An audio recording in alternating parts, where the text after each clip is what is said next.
వరంగల్ జిల్లాలోని ఏకైక భారీ పరిశ్రమ బిల్ట్ కర్మాగారం కూల్చివేత పనులు చురుగ్గా సాగుతున్నాయి. 37 ఏళ్ల పాటు నిర్విరామంగా పేపర్ను ఉత్పత్తి చేసిన ఈ కంపెనీ మావోయిస్టుల దాడితో ప్రొడక్షన్ నిలిపివేసింది యాజమాన్యం.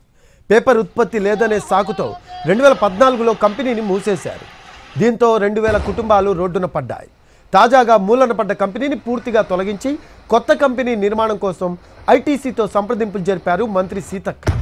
మూతబడ్డ కంపెనీ కూల్చివేత పనుల కాంట్రాక్టర్ అయితే కూల్చివేత పనులను కాంట్రాక్ట్ దక్కించుకుంది పిన్కేస్ట్ కంపెనీ. బాంబులతో కంపెనీ భవనాలను కూలగొడుతున్నారు. ఎన్టీవీ స్క్రీన్పై ఎక్స్క్లూజివ్ దృశ్యాలు చూస్తూ ఉన్నాము.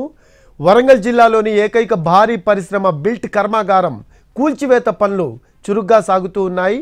37 ఏళ్ల పాటు నిర్విరామంగా పేపర్ను ఉత్పత్తి చేసిన ఈ కంపెనీ మావోయిస్టుల దాడితో ప్రొడక్షన్ నిలిపివేసింది యాజమాన్యం. పేపర్ ఉత్పత్తి లేదనే సాకుతో 2014లో కంపెనీని మూసేశారు. దీంతో 2000 కుటుంబాలు రోడ్డున పడ్డాయి.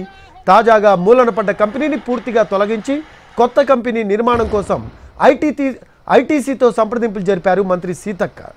అయితే మూతపడ్డ కంపెనీ కూల్చివేత పనుల కాంట్రాక్ట్ దక్కించుకుంది పిన్కేస్ట్ కంపెనీ. పిన్కేస్ట్ కంపెనీ బాంబులతో కంపెనీ భవనాలను కూలగొడుతోంది.